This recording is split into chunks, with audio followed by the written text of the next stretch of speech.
Hello everyone, myself Dr. Khan sir. I welcome to all of you on my YouTube channel Global Study. Please like, subscribe and share this channel. आज हम लोग एक important and different topic को study करेंगे। Structure of atmosphere अभी तक complete हो चुका है। इसी एटमॉस्फेयर के स्ट्रक्चर से रिलेटेड एक कंपोजिशन ऑफ एटमॉस्फेयर के बारे में हम लोग पढ़ेंगे। कंपोजिशन ऑफ एटमॉस्फेयर का इंपॉर्टेंस वही है जो हमारे बॉडीज में बेसिकली वाटर अवेलेबिलिटी जो है हमारे बॉडीज में, आपके ब्लड वगैरह है, ये जितने भी कंपोनेंट आप देख रहे हैं, जैसे ये पूरी तरीके से एक्टिविटीज परफॉर्म करें तभी हम एक लिविंग बीइंग के फॉर्म में देखते हैं।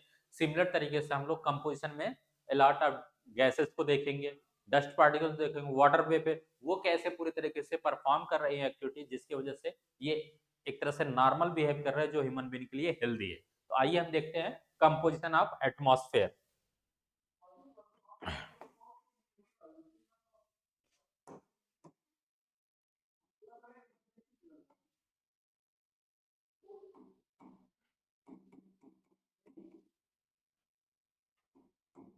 ना।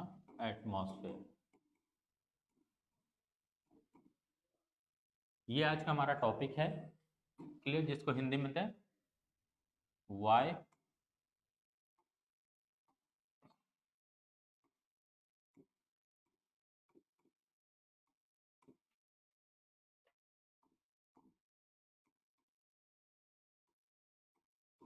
वायुमंडल संघटक, क्लियर। तो इसमें तीन इंपॉर्टेंट पॉइंट को हमें देखना है। एयर, जिसको हम लोग हिंदी में बोलते हैं वायु, क्लियर। सेकंड पॉइंट देखना है वाटर वेपर,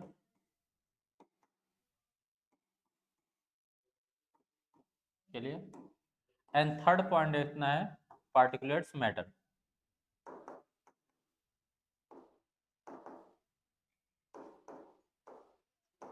मैटर, क्लियर। इसको बोलते हैं जलवाष्प हिंदी में, इसको बोलते हैं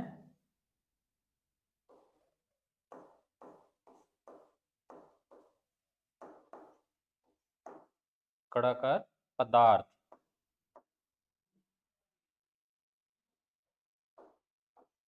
क्लियर। तो एयर, एयर में क्या क्या कंपोजिशन एग्जिस्ट करते हैं? फर्स्ट ऑफ ऑल ये तीनों आपका एटमॉस्फेयर में मेजरली फॉर्म में पाए जाते हैं। एयर है, देन आफ्टर आपका वाटर वेपर है, देन आफ्टर आपका पार्टिकुलेट्स मैटर है। तो अब हम देखते हैं कि एयर में क्या क्या कंपोनेंट हमारे एटमॉस्फेयर में एग्जिस्ट करता है। Basically air, sorry,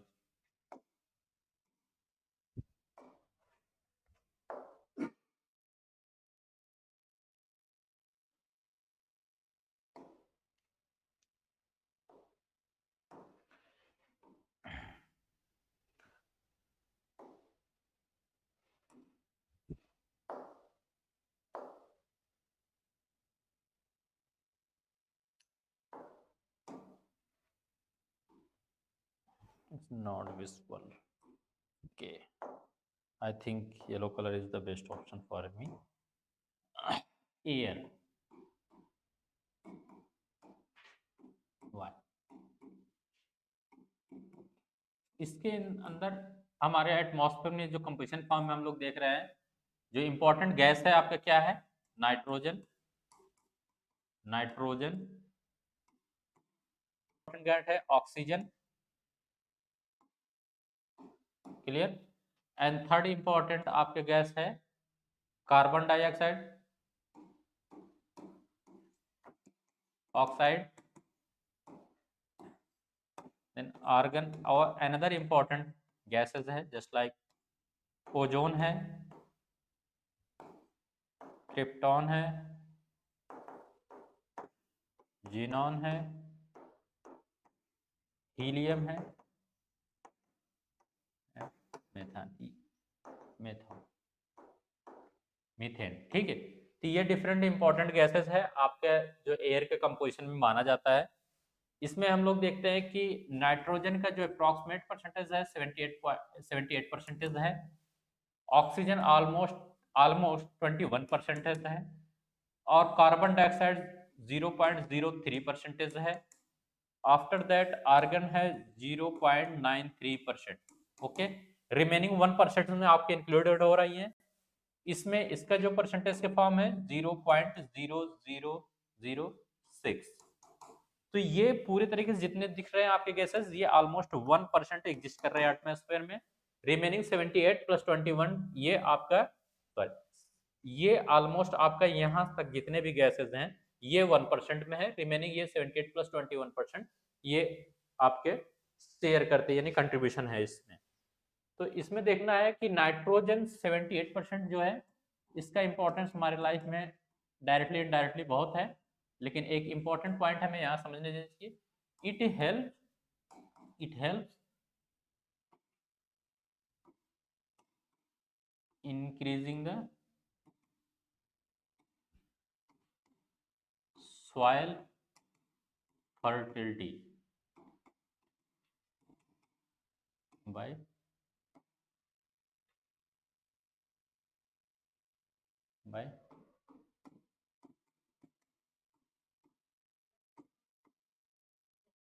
fixing bacteria. जो एटमॉस्फेयर में फ्री नाइट्रोजन अवेलेबल है, यानी एयर जो आपका एटमॉस्फेयर में नाइट्रोजन के फॉर्म में दिख रहा है, मैक्सिमम 78% है। 78% का basically direct indirect a lot of importance हमारे लाइफ में। लेकिन जो हमारे प्रैक्टिकल लाइफ में देखा जाता है, नाइट्रोजन साइकिल जो आप लोग पढ़ते हैं उस फॉर्म में हम इन डिटेल डिस्कस करेंगे।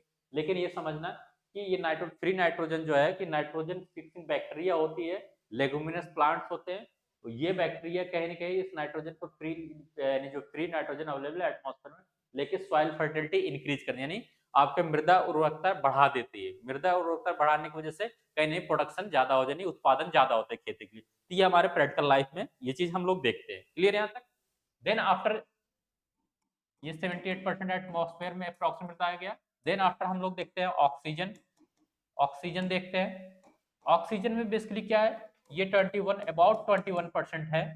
इसका इंपॉर्टेंस हमारे यानी इनहेलेशन प्रोसेस में, इनहेलेशन प्रोसेस में है। Inhalation by human being and animals, human beings and others animals,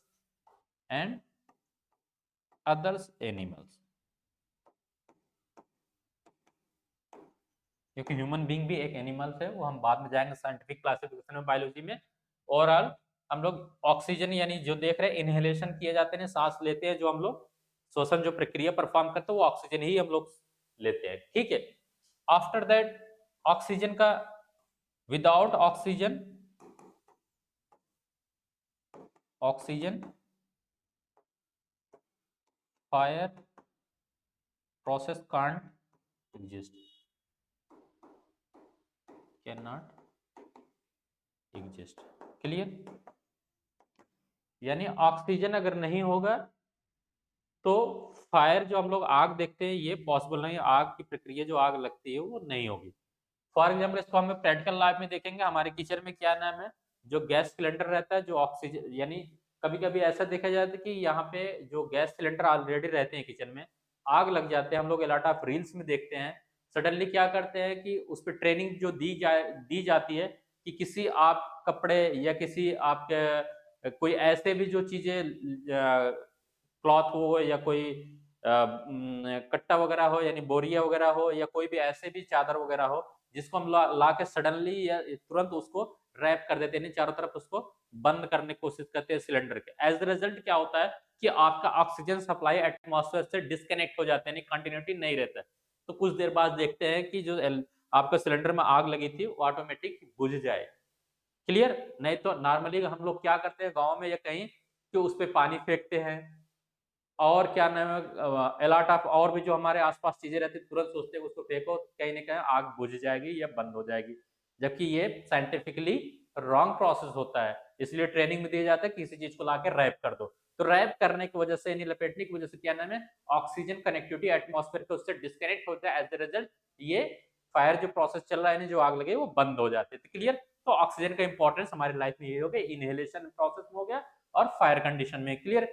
then after हम लोग देखते हैं नेक्स्ट कि CO2 यानी carbon dioxide, carbon dioxide clear. Carbon dioxide में क्या देखते हैं, कार्बन डाइऑक्साइड के ही प्रेजेंस में फोटोसिंथेसिस प्रोसेस परफॉर्म होती है, photosynthesis.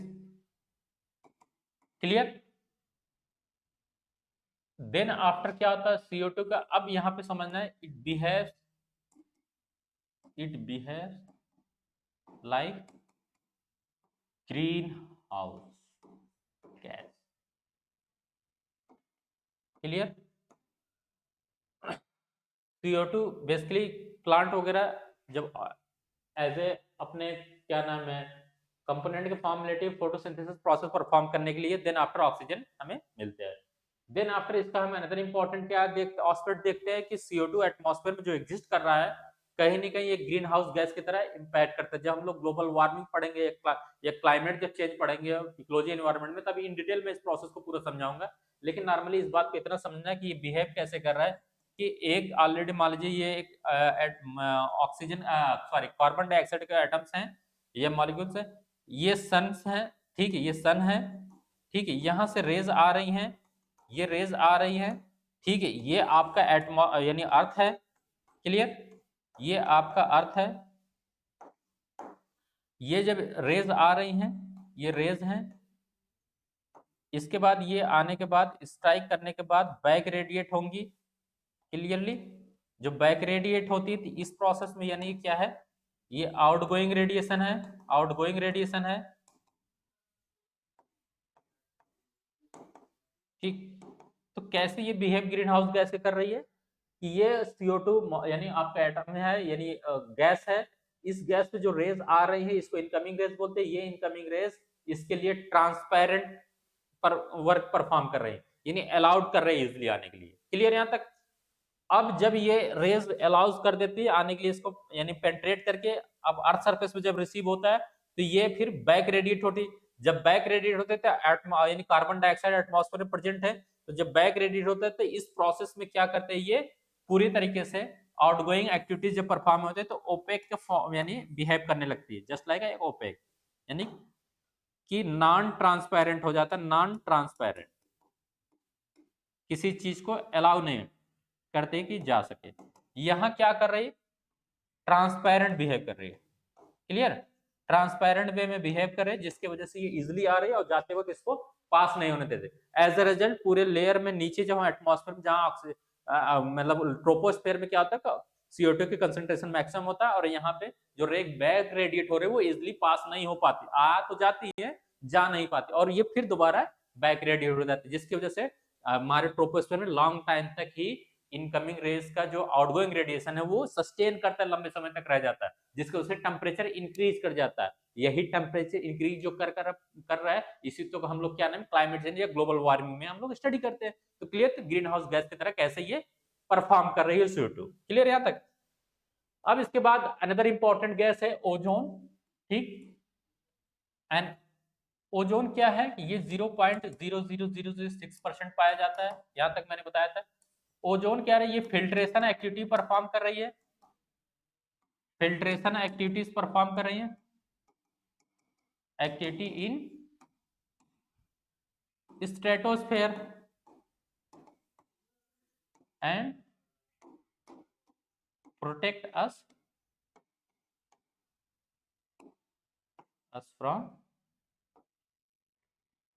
Harmful UV rays. Clear. ये चीजें मैंने स्ट्रेटोस्फेयर में बताया था, एटमॉस्फेयर वाले में सेकंड जो लेयर था उसमें बताया था कि ओजोन लेयर प्रेजेंट रहता है, यानी ओजोन गैस ही रहता है वो बेसिकली। ये गैस बेसिकली क्या है, जो आपके रेज आ रहे हैं हार्मफुल रेज यानी अल्ट्रावायलेट से, इसको फिल्टर करने के बाद ये अलाउड करती है। तो ये जो फिल्ट्रेशन करती है कहीं ना कहीं हमें हार्मफुल जो रेज, इसको हम बेसिकली बोलते हैं, इसको फिल्टर्ड फॉर्म में, हेल्दी फॉर्म में हमारे अर्थ सरफेस को रिसीव होती है। तो इससे क्या होता है कि हेल्थ रिलेटेड डिजीजेस नहीं होती। क्लियर यहां तक। तो ओजोन लेयर इस तरह परफॉर्म कर रही है। इसके बाद हीलियम है, हीलियम है अनदर इंपॉर्टेंट गैसेज है, ठीक है, आर्गन है, ये सब इंपॉर्टेंट गैसेज है जिनका कहीं ना कहीं इसको हम इनर्ट गैस बोलते हैं। ये सब भी कहीं ना कहीं हमारे एटमॉस्फेयर में डायरेक्टली इनडायरेक्टली, जब हम लोग केमिस्ट्री पढ़ेंगे तो उसमें देखेंगे इसका क्या रोल है। तो ओवरऑल एयर के कंपोजिशन में डिफरेंट डिफरेंट गैसेज थी, इसको हम लोगों ने अभी तक समझ चुके हैं, ठीक है। यहाँ पे क्या देख रहे थे, एक इंपॉर्टेंट पॉइंट देखना यूपीएससी में या यूपीएससी या अनदर पब्लिक स्टेट कमीशन में एग्जाम में कि असेंडिंग एंड डिसेंडिंग ऑर्डर में एयर में कंपोजिशन गैसेस के पूछे जाते हैं। तो सबसे ज्यादा हमें क्या दिख रहा है, नाइट्रोजन, देन ऑक्सीजन, और हमारे दिमाग में थर्ड ऑप्शन क्या आ जाता है, तुरंत कार्बन डाइऑक्साइड, जबकि ऐसा नहीं है। थर्ड में आपका क्या आता है, ऑर्गन गैसेस आ जाती है।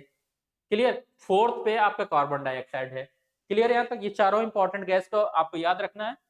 क्लियर यहाँ तक। देन आफ्टर हम लोग गैस पार्ट को यानी एयर को हम लोग जब डील कर चुके हैं, यहां आप देखते हैं water vapour. Water vapour, water vapour atmosphere में 0 to 4% वेरी करता है। ठीक है, इन एटमॉस्फेयर। क्लियर।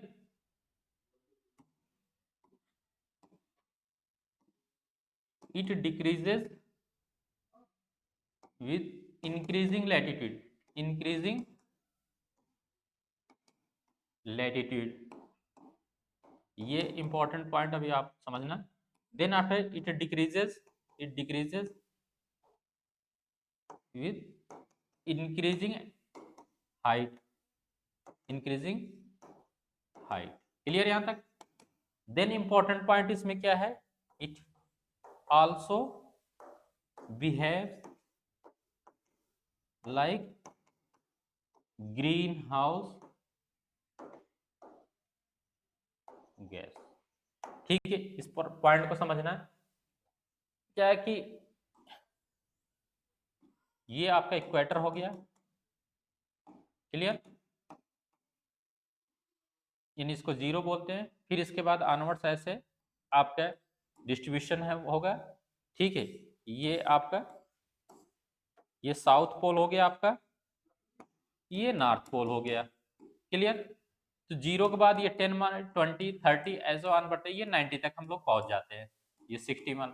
क्लियर। इसी तरह 10 20 30 और ये फिर 60 होते हुए ये 90 तक आ जाते हैं।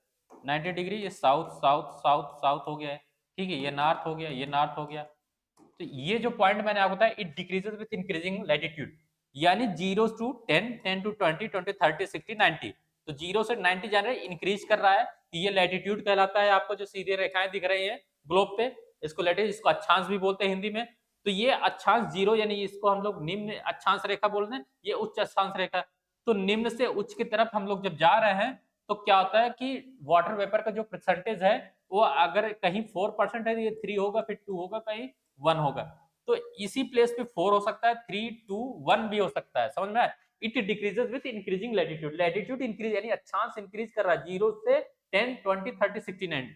तो northern southern hemisphere both side decrease करता जा रहा है क्या, वाटर वेपर का कंसंट्रेशन। क्लियर यहां तक। अब इसके साथ देखते हैं अनदर इंपॉर्टेंट पॉइंट, मैंने क्या बताया, ये दोनों पॉइंट समझ में आ गया। यूपीएससी में यानी एमसीक्यू आईएएस के एग्जाम में, या पीसीएस के एग्जाम में इसको एमसीक्यू फॉर्म में स्टैंडर्ड क्वेश्चन बनाया जा सकता है। अभी तक हम लोग एनसीईआरटी में नॉर्मली क्या तरीके से पढ़ते हैं, 0 to 4% एटमॉस्फेयर में क्या नाम है, वाटर वेपर का कंसंट्रेशन है। क्लियर यहां तक।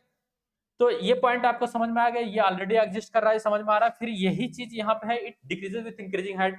जैसे जैसे हम लोग एटमॉस्फेयर में अपवर्ड जर्नी करेंगे, तो इसका परसेंटेज भी सिमिलर वे में डिक्रीज करते जाएगा। कैसे, जैसे आपका देख रहे हैं temperature decrease with increasing height था, टेम्परेचर कम होता जा रहा था अपवर्ड। जब टेम्परेचर कम हो जाएगा तो जाहिर सी बात है इवापोरेशन प्रोसेस भी कम हो जाएगा, यानी हीट कम होता जा रहा है ऊपर। जब हीट कम होता है तो इवापोरेशन भी प्रोसेस, यानी आपका जल वाष्प जो है वो उसका भी परसेंटेज कम हो जाएगा। यही चीज यहाँ भी हॉरिजॉन्टल फॉर्म में देख रहे हैं। यहाँ गर्मी ज्यादा, जैसे जैसे पोल के साइड जो है गर्मी कम होते जा रहा है। जब गर्मी कम होते जा रहा है यानी आपका इवापोरेशन प्रोसेस कम, यानी वाष्पीकरण प्रोसेस कम होता जा रहा है। जब कम हो रहा है जल वाष्प भी कम होता जा रहा है। तो ये दो पॉइंट अब लॉजिकली आपको समझ में आ गया होगा। क्लियर। इसके बाद third point, it behaves like a green house gas. ये सिमिलर तरीके से जैसे कि हम लोग देख रहे थे कि वाटर, जैसे कि ये लेट्स से वाटर मॉलिक्यूल्स है, इसमें जैसे भी रेज आएंगे तो ये ट्रांसपेरेंट परफॉर्म करेंगे, ट्रांसपेरेंट वे में। और इसके बाद जब ये आने के बाद जब बैक रेडिएट होगी तो नॉन ट्रांसपेरेंट वे में बिहेव करेगा, नॉन ट्रांसपेरेंट वे में, यानी आपका एक तरह से लेस ट्रांसपेरेंट या नॉन ट्रांसपेरेंट। इनकमिंग तो आने दिए, फिर जाते वक्त फिर इसको हिंड्रेंस डेवलप करने लगे, जैसे कार्बन डाइऑक्साइड के मॉलिक्यूल्स कर रहे थे। यहाँ तक समझ में आ गया? तो जब जाने लगे, जब इसको यानी आउटवर्ड जब ये जर्नी परफॉर्म कर रहा होगा, जो इनकमिंग रेस के बाद आउटगोइंग जो रेड है उसको आप हिंड्रेंस दे दो, तो लॉन्ग टर्म आप उसको एटमॉस्फेयर में सस्टेन करने के लिए आप लंबे समय तक उसको आप अलाउ कर रहे हो। जब लंबे समय तक रहेगा जायज, बट टेम्परेचर इंक्रीज कर देगा, और टेम्परेचर इंक्रीज करना ही फिनोमेना आपका हम लोग ग्लोबल वार्मिंग या क्लाइमेट चेंज में पढ़ते हैं। तो क्लियर यहाँ तक, ग्रीन हाउस गैस की तरह कैसे परफॉर्म करें, यानी CO2, कार्बन डाइऑक्साइड, ग्रीन और वाटर वेपर को, दो इंपॉर्टेंट को हमें समझना कि ये ग्रीन हाउस गैस की तरह परफॉर्म कर रहा है, ग्रीन हाउस गैस है भी। क्लियर यहाँ तक? अदरवाइज क्या है, जब ऑप्शन में आता है तो हम ये समझते हैं नॉर्मली कि CO2 एक नॉर्मल गैस है। नॉर्मल जब होता है तो डेफिनेटली अगर इसका परसेंटेज इंक्रीज कर रहा है तो ये ग्रीन हाउस गैस की तरह बिहेव कर ले रहा है। नॉर्मल अगर कंपोजिशन है जितना परसेंटेज है तो कोई प्रॉब्लम नहीं, लेकिन एट प्रेजेंट CO2 इंक्रीज करता है। सेम तरह से आपका वाटर वेपर अगर नॉर्मल है तो वो नेगेटिव इफेक्ट नहीं कर रहा है, यानी ग्रीन हाउस गैस की तरह बिहेव नहीं कर रहा है। जैसे इंक्रीज कर रहा है ये क्या नाम पूरी तरीके से कंपोजिशन यानी डिस्टर्ब हो जा रहा है, इम्बैलेंस हो जा रहा है, और पूरी तरह से क्रायोनिक यानी एक तरह से ग्रीन हाउस गैस की तरह ये बिहेव करने लगती है। यहाँ तक क्लियर हो गया आपको? तो चार आपको इंपॉर्टेंट पॉइंट समझ में आ गया, जो इसको हम लोग यूपीएससी में, आईएएस और पीसीएस के डिफरेंट एग्जाम में इस पॉइंट को कोडिंग कर दिया जाएगा। सेंटेंस 1 ठीक, सेंटेंस 2 कर दिया जाएगा, सेंटेंस 3 हो जाएगा, ठीक है, सेंटेंस 4 हो जाएगा। देन आफ्टर क्या है, एमसीक्यू फॉर्म में इसको सेट कर देंगे, 1 एंड 2 इज करेक्ट, ठीक। फिर यानी आपका ए ऑप्शन हो गया, देन बी ऑप्शन बना दिया जाएगा कि sentence 2 and sentence 3 is correct. फिर थर्ड सी ऑप्शन बना दिया जाएगा कि third option and fourth option is correct, and D option all correct, ठीक है। तो डिफिनेटली हमने क्या देखा कि यहाँ ऑल फॉर्म में करेक्ट हो जाएगा। ये स्टैंडर्ड फॉर्म में आपका क्वेश्चन सेट किया जा सकता है जब भी टॉपिक नॉर्मल है। क्लियर यहाँ तक? अब इसके बाद हम लोग देखते हैं क्या कि पार्टिकुलेट मैटर कंपोजिशन में हम लोग थर्ड पॉइंट में मैटर, पार्टिकुलेट मैटर, क्लियर। यानी ये भी third important composition particulate matter को जस्ट अब इसमें समझना क्या क्या इंपॉर्टेंट कंपोनेंट है, सॉरी, पोलर ग्रेन्स, ठीक, साल्ट पार्टिकल, पार्टिकल्स, देन आपका हो जाता है dust particles, dust particles, volcanic ashes, then